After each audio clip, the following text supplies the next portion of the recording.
Good morning, ladies and gentlemen. I am Giles Dixon, the CEO of Wind Europe. I will be moderating this next panel discussion on the financing of offshore wind. I'm delighted to be able to introduce to you three excellent speakers. Dr. Jenny Winkler, who is the leader of the business segment Renewable Energies at Fraunhofer ISI. Sven Utermöhlen, who is the Chief Operations Officer, Wind Offshore, for RWE Renewables, and also the chairman of the BVO. And finally, Jérôme Guillet, who is the managing director of Green Giraffe, the financial advisory services company that specializes in financing wind and solar. We may have one or two technical issues to begin with, ladies and gentlemen, but please bear with us. Sven, I'm going to put the first question to you, and it's a very simple question. What do you think is the best way of financing offshore wind, Sven? Yeah, it's a simple question, and I give it a simple answer. It's two-sided CFDs like we have them in the UK. But let me also try and give you sort of my reasoning as to why I believe so. I think to a degree, you have to step back and say, what should a financing system for offshore wind or for other technologies as well actually fulfill? What should it do and which criteria should it fulfill? And I believe it should ensure that offshore wind can be constructed, financed, and operated at the lowest overall cost in the end. Because I am a firm believer in the market, which means if something can be produced at lowest cost, that ultimately means it will also be provided to the consumers at the lowest possible price. And why does CFD tick those boxes? Well, the main reason is because it eliminates, at least to a large degree, risks and uncertainties which otherwise have to be priced into the financing costs and the risk assumptions for these projects. And that simply drives up the cost. And then there is a second element to it. It actually incentivizes those players who simply bid on the high or bet on the highest future power prices in the future. Those are then incentivized to say, yeah, let us build this because I simply, make a bet on rising power prices. But it does not necessarily award projects to those who can actually do them at the lowest cost, but only to those who actually bet on the highest power prices. That is also not a good outcome of an auction. So those are the two or three main reasons why I believe CFDs are the best mechanism. Thank you very much for that very clear answer, Sven. Jérôme, have you heard what Sven has just said? Only part of it, but I think I got the gist of. Can you hear me now, actually? Yes, we can hear you perfectly. Yes. So I hope you heard my very simple question to Sven. What's the best way of financing offshore wind? He's given us a very straight answer, two-sided CFDs, and he's given very good reasons to support that. Do you agree? Yes. And to go back in time, I mean, you want to finance at the cheapest cost of capital because funding is available for renewables and for offshore wind. The question is at what cost? So you want to attract the lowest cost of capital. And one of the essential ways to do that is to reduce merchant risk, because spot prices are not the smart way to finance something which is capital intensive, where you spend all the money up front and then you have repayments over a very long term. So effectively, you've got fixed costs over a very long period, and that's very difficult to finance against volatile revenues like merchant. So you want to have the long-term stability of price.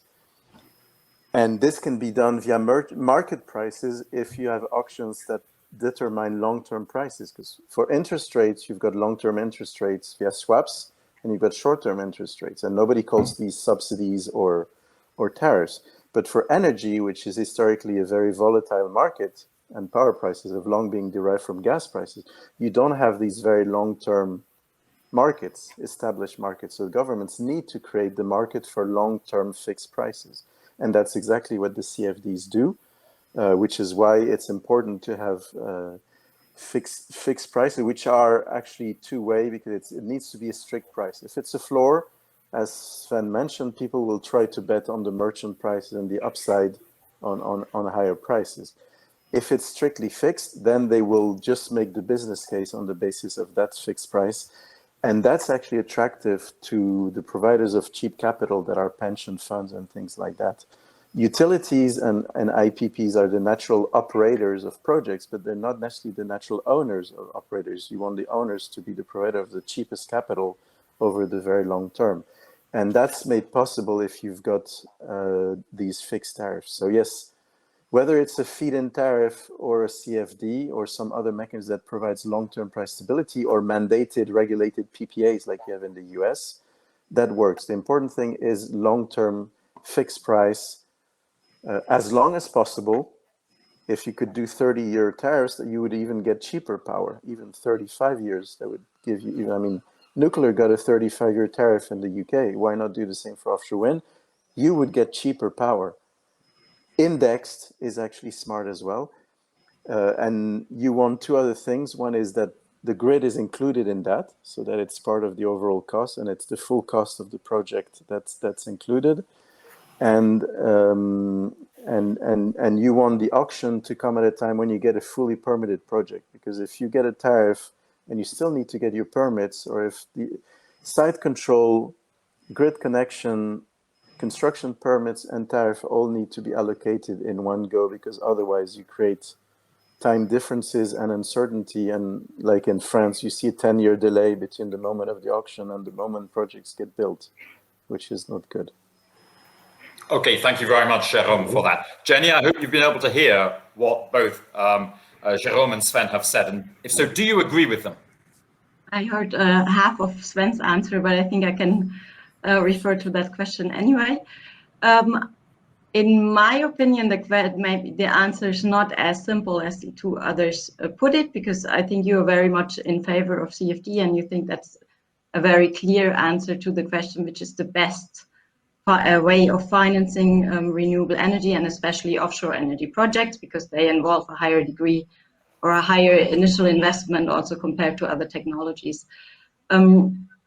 I think it's a bit more difficult, and the main difference between maybe my opinion or my aspect and the one of the two others is that not only one criterion should be taken into account when choosing the right support system. Of course, if you say that you're decreasing or minimizing the cost of financing is the most important objective of renewable support or renewables financing framework, I don't think it's that important to distinguish between support and financing. But I can totally agree with the term financing, because we don't need support anymore in the longer term, at least. So if you want to reduce or minimize financing costs, then of course you say you go for even for a feed-in tariff and don't even have to involve the renewable energy players into the market at all. If you want to go for a little bit of market integration, but still minimize financing costs, then you go for CFD, because then people participate in the market, and most importantly, they have to take over the balancing responsibility, and that means that they have an incentive to improve their forecasts compared to a feed-in tariff system. So that's CFD is total safety, and on the other hand, you have the incentive for good forecasts. Then of course you go a little bit further on that way, then you would get to the German current system, which is also used still in the Netherlands, I think, which is the one side is CFD or sliding market premium. And there you give the participants in the auction the chance to price in the upside risks of the market if they think they are ready for that.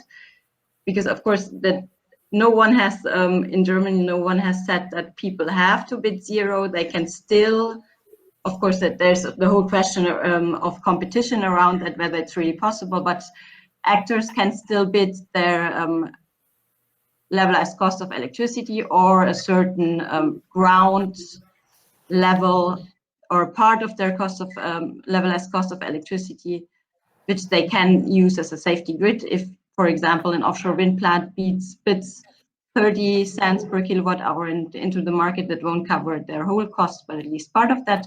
So there is still this safety grid included in the sliding feed-in premium. And then, of course, you have the option to say we don't support people, or we even have to let them pay for accessing the grid or for accessing the market, or you can use a fixed premium. In all these schemes, you give the whole risk of or long-term electricity market price risks to the actors in the market, to the bidders, to the offshore parts.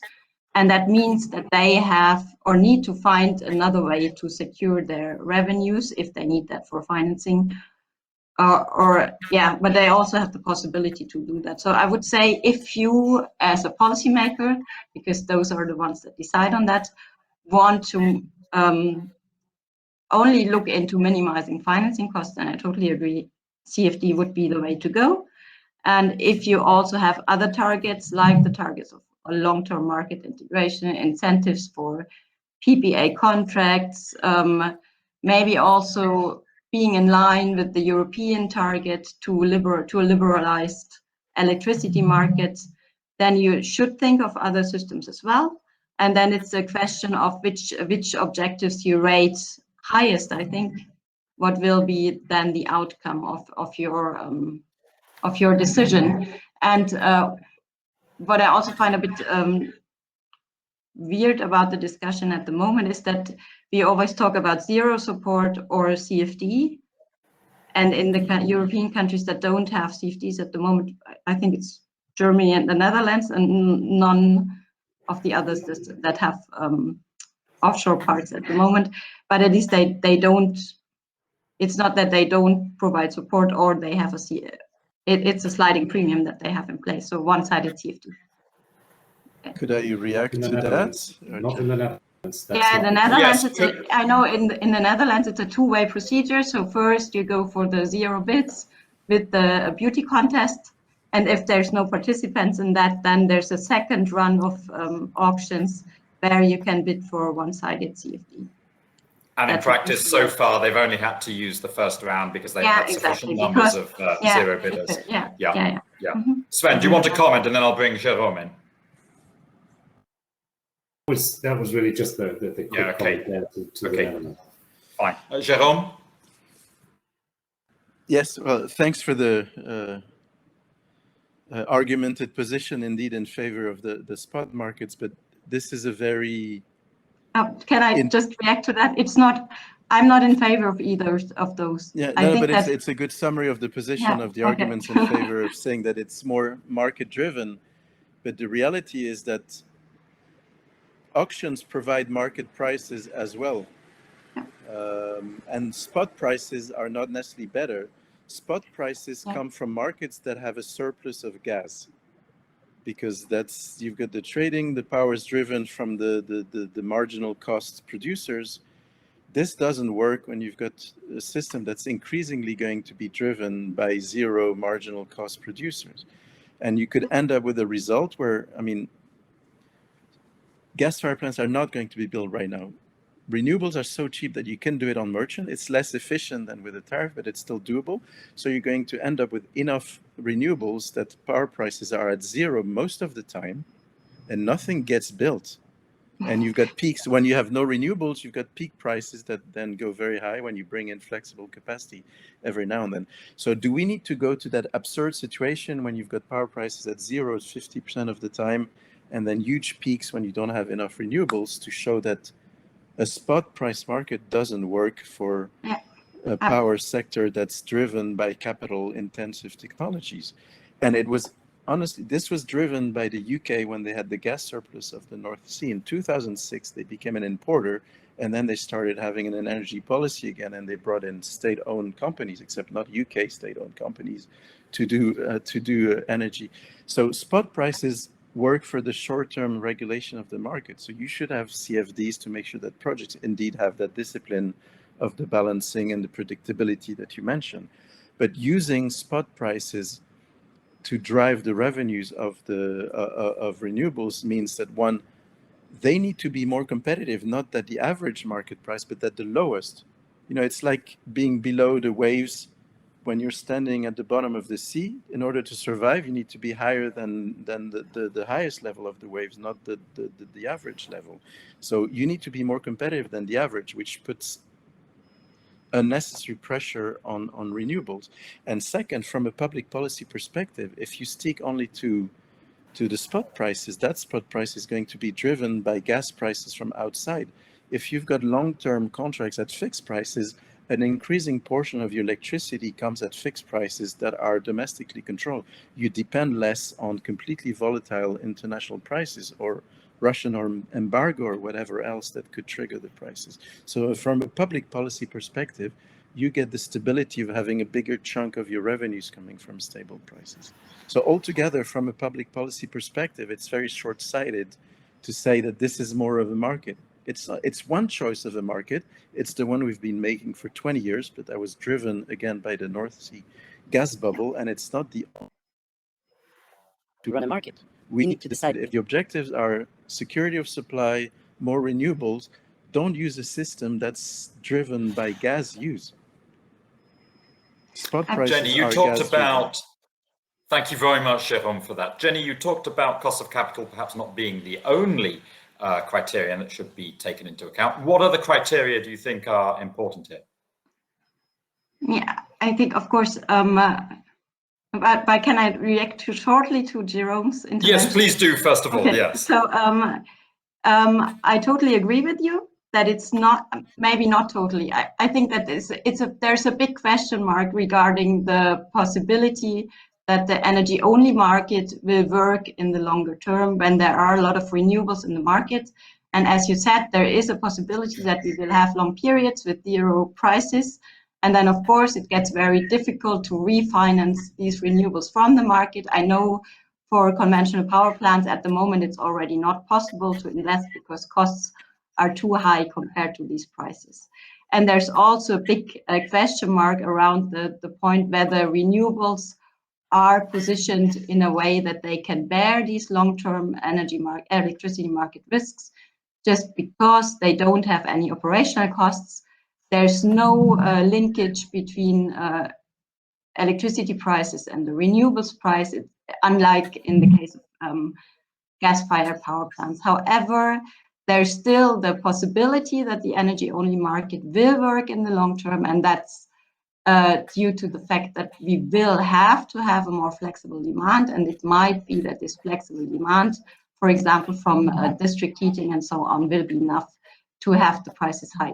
I know that's a bet, and of course you have CO2 prices for the remaining period, and no one knows how the electricity market prices will develop. However, on the European level, there has a choice has been made for the time being that we want to have this market model.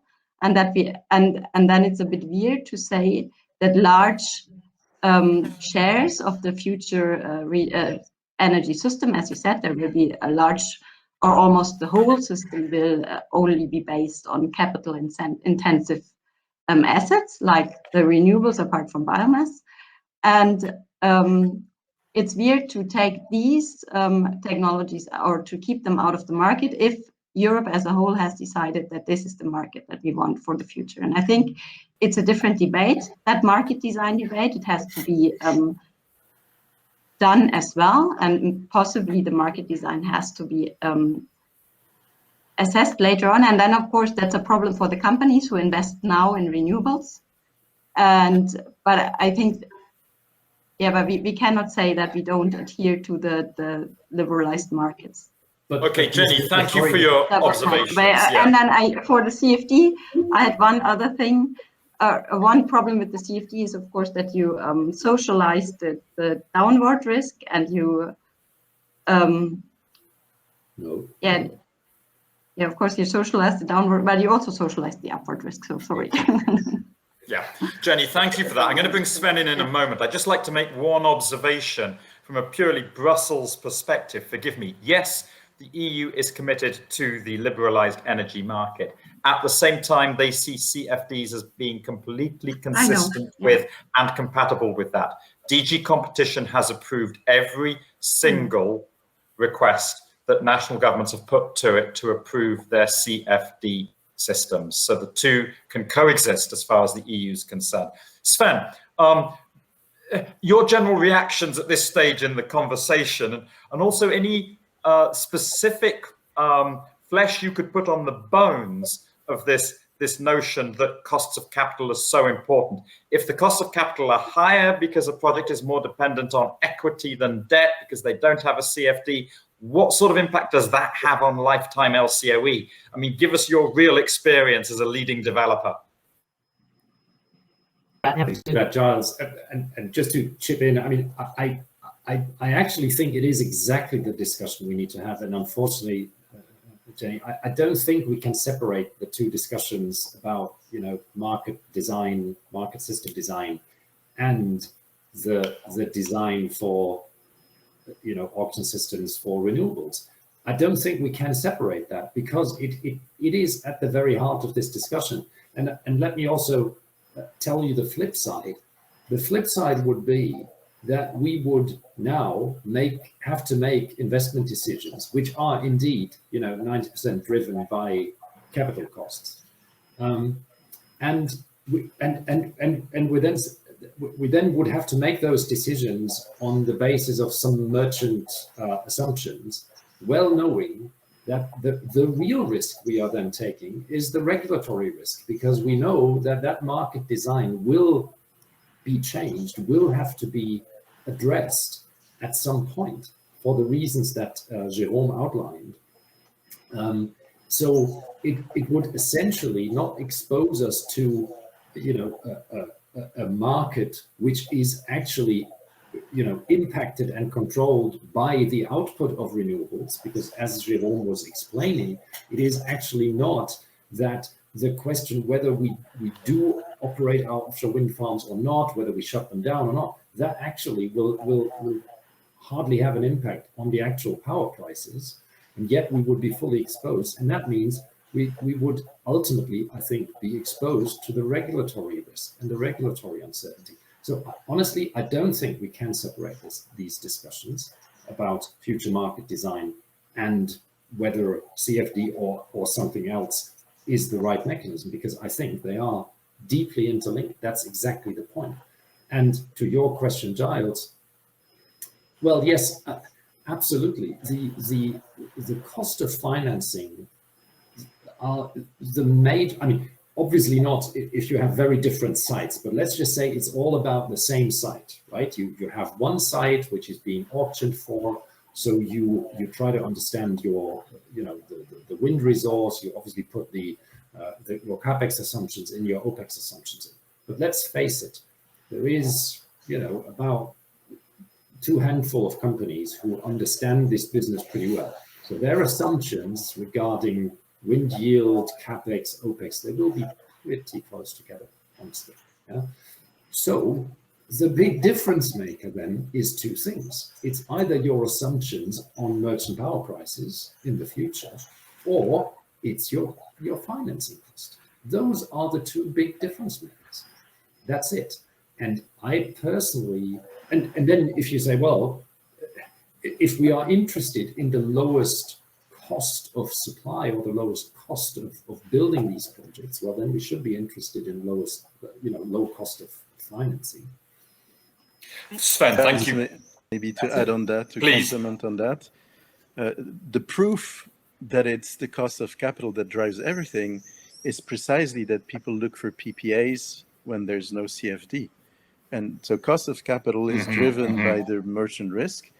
And so people are willing to basically give away all the upside of the project in order to be protected from the downside of PPA. And when you're doing offshore, you're going to have a multi-terawatt hour production per year. There are very few off-takers for that. Or you need to go to the whole market and find plenty of off-takers. But essentially, you're going to go to the consumers and say, please give me the highest fixed price you're willing to give, which for them is going to be close to the lowest of the spot prices, because otherwise they wouldn't do it. So you're effectively going to strike a price at a very low price. and effectively you're subsidizing or giving away most of the value of your project to that off-taker because they're willing to take the price risk. And do we really want European energy policy to be a huge subsidy to Google and Amazon and to these guys that are the biggest buyers? Okay, you'll have a few chemical companies and maybe the train companies, but how many times are they going to buy power for 25 years? Once. If you want to do 30 gigawatts of offshore wind, you're going to need more than a few railway and chemical companies. So you'll get the biggest, the big GAFAs, and then you'll start having smaller contracts, which are going to be hugely inefficient. But the fact that it's so important is people are desperate for PPAs. They will get whatever PPA they can take because it's even worse without a PPA. So PPAs are not something that should be encouraged. PPAs are a symbol of regulatory failure. If you need to look for a PPA, it's because you've got a crappy regulatory framework to do renewables. So PPAs are not the solution. They're a stick that you use because the regulatory framework is so bad that you can't do otherwise.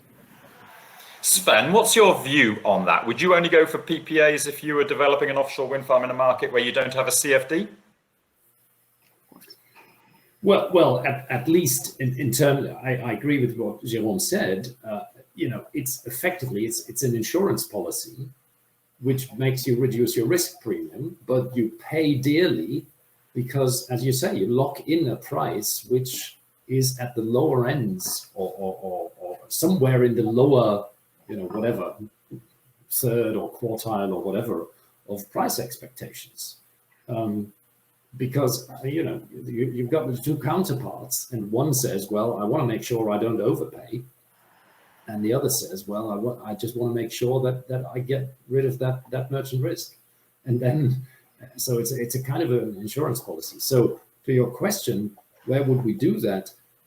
Yes, and we always have to differentiate PPAs, right? There are PPAs, sometimes in the public domain, people talk about a PPA, but really it's just a route to market.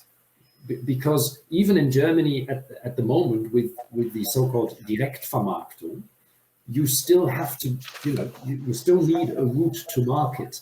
And sometimes these route to markets are called PPAs. That's to be differentiated from a PPA that you would sign to say, yeah, look, this actually secures my revenue and the level of my revenue. So to your question, that latter type of PPA, yeah, we would do in places where there is no CFD.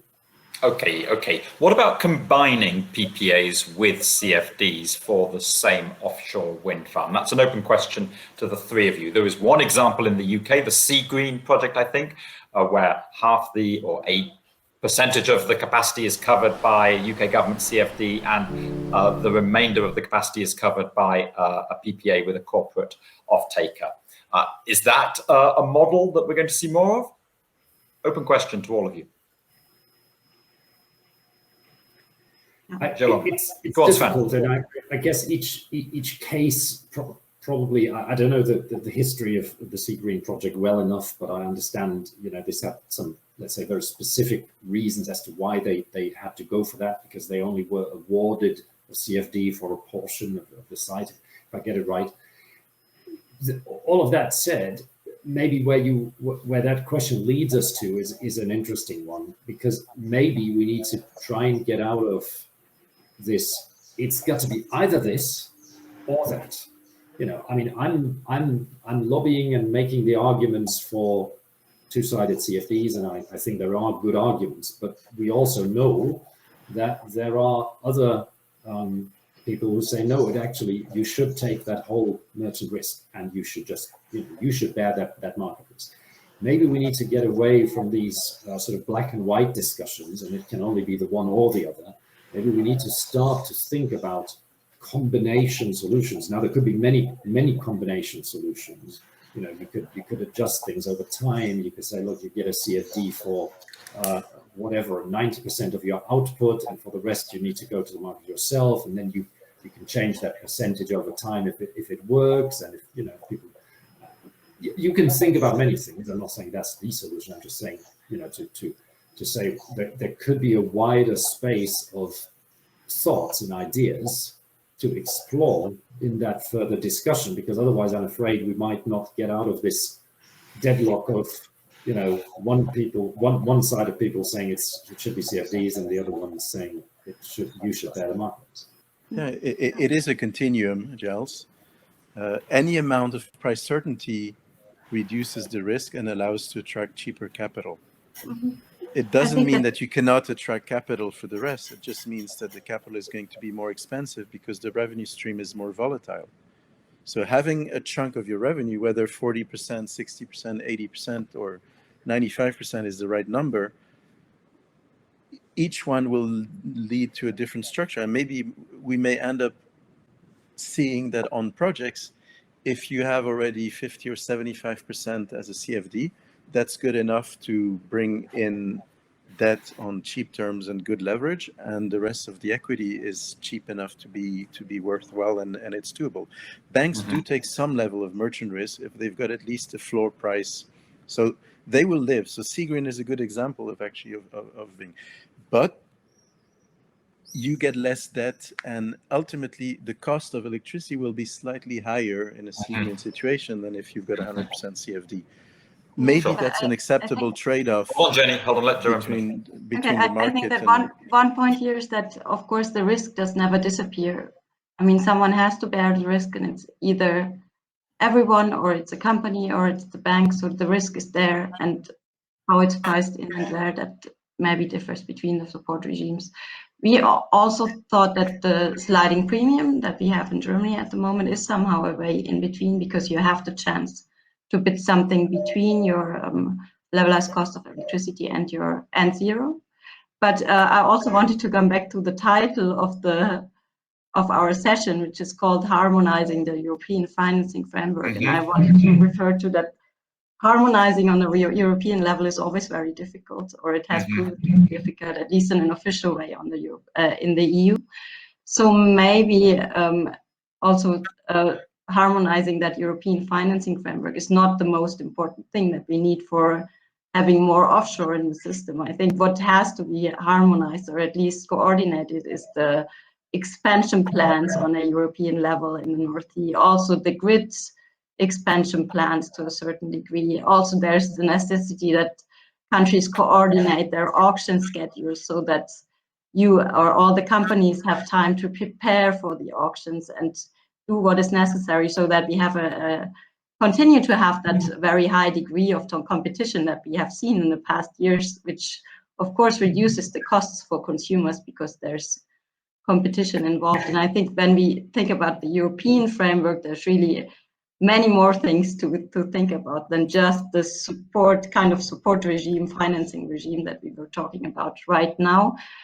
And I also heard from some people or some companies that in the end for them, this is also, the support regime is only one point of many for that makes them participate in a specific auction or not. So yeah, just wanted to, I think everyone knows that, but it's really not the only topic on a European level.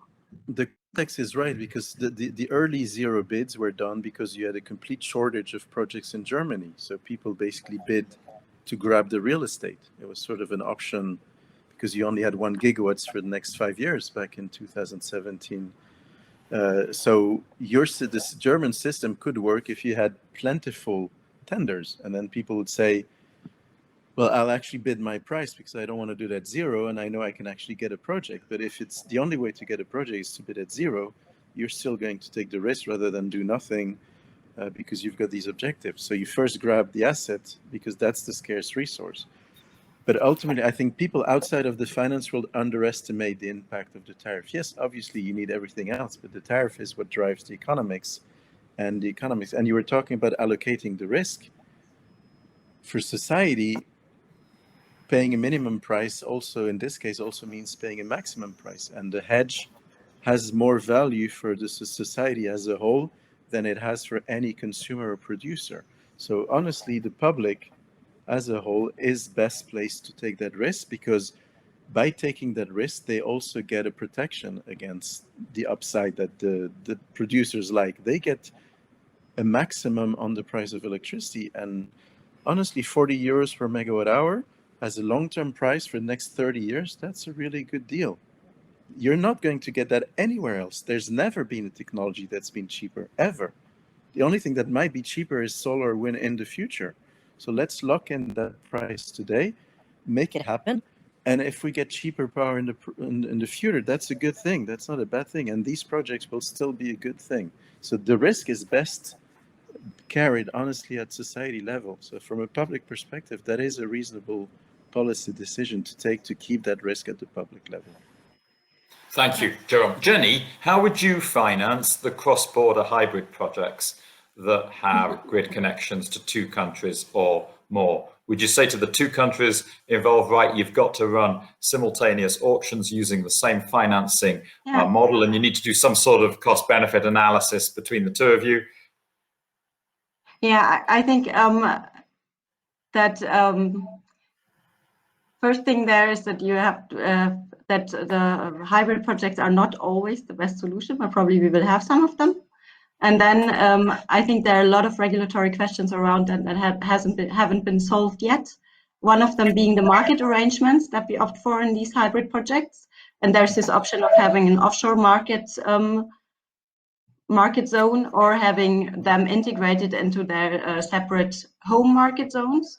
And I think that also influences the choice for financing or support instrument for these offshore wind parks, because if they are integrated into the home market zone, and that involves that they have a priority access to the interconnection to their home market, which is of course also regulatory can be a problem on European level, but that would have to be linked to that. And in this case, that would mean we can finance them as at the moment. And of course, if there's an offshore wind market zone, then there needs to be more consideration around that, because the question there is whether the market price risk is higher or lower than when it's connected to one specific market, and then there are different considerations for that. Sure, and that debate is still open between the offshore bidding zone model and the home market model. Okay, Sven, you said something very interesting earlier. You said investment decisions are 90% driven by capital costs. I mean, by investment decisions there, I assume you mean the final go, no-go decision on a specific project. If I could take you back a little bit in your business development cycle, in RWE, and I mean, Jérôme, with your perspective, your interaction with all the developers, your perspective on this would be interesting too. How far are your initial business development decisions and strategies influenced by what are the different financing models in different countries? I mean, do you look at the Netherlands and say, well, we've got to bid 0 there, otherwise we're out, so we're not going to bother, leave it to others, state-owned entities or oil and gas companies with large balance sheets? How does it work? Now, it definitely features in our selection of focus markets. Let's say core focus markets, and then maybe markets where as well, let's be a bit selective because maybe some of the regulatory boundary conditions are not fixed or not clear. But yes, it definitely features as to where you say, well, where are the boundary conditions attractive? And whilst I agree, Jenny, with obviously it's not only the question of how the financing regime looks like, there is also the question, how do you get grid connection? Is that reliable or not, or is that is that a gamble or whatever? So there is other elements playing into that, but yes, indeed, it does play a role with selection, and it does play a role with saying, well, how strongly do we plan to play in a given market? So it is definitely important. And just one other element to it. I mean, as we've been saying many times, these are very long-term investments, of course, and given that later on your ability to influence your costs in the grand scheme of things of the business case is extremely limited, because it's all driven by your capital investment, and the OPEX activities is very limited. You do look at that risk and say, well, what's the risk, for example, of intervention later? And I want to be brutally honest with you. I'm concerned about, well, why don't you take this merchant risk? And then you get all the wonderful upside if it materializes, and if the downside materializes, well, then you have to take that as well. I'm honestly concerned if there would be, let's just make an example. Let's just say in Germany, we go for a project and it's fully merchant, and in the UK, it's a CFD project. And let's assume in 15 years from now, the power prices in Germany average in a year, all of a sudden are 80 euros per megawatt. And in the UK, we run a project which gets a CFD of, I'm just making this up, 45. I bet the politicians and the general public will then be on us and say, how on earth is it possible that these guys are making these windfall profits here in Germany, where we know from the UK they can actually generate it for much less? How is that possible? And this is honestly also a concern I have, that we are exposing ourselves not just to a market risk, we are exposing ourselves to a discussion around, as Jérôme was saying, what is the right system for securing the security of supply, but also the cost of supply of energy in the long-term future. Yeah. And then you've talked about regulatory risk, but there you're exposed to political risk with a very small p. Yeah, absolutely. Okay, listen, ladies and gentlemen, we're out of time now. It's 1:15. It's been a great discussion. Jenny, Jérôme, Sven, thank you very much for your contributions. I'm sorry, audience, we haven't had time to take questions from the floor. Jenny, one very, very quick final word from you. One very last question on the German context, because so the question is, do you expect 0 bids in the next auctions? Because of course the sites are not as good and cheap and accessible as the ones in the midterm regime. Well, if that question is addressed to me, then let me give everyone. Give 2 answers. The first Maybe one for is, you it's a secret. the first one is I obviously wouldn't comment because it's a competitive situation. The only thing I would say is there is a lot of appetite to grow in this market. So yeah, thank you, Jérôme. Any answer to Jenny's question? The next auctions are disturbed, so to speak, by the fact that you have step-in rights for some of the historical developers, so that introduces interesting tactical and game theory questions that make it a more complex analysis than a pure price analysis. So I expect that some will not be 0 bids, but we'll see. And you have a general election coming up on the 25th of September, and some people might figure the whole auction system will change after then. Yeah, it was just given that. Sure. Under the assumption that we don't switch this. Yeah, sure. Okay, listen, thank you very much to the 3 of you, and thank you, ladies and gentlemen, for your attention. Have a good day. Bye-bye. Thank you very much. Bye-bye.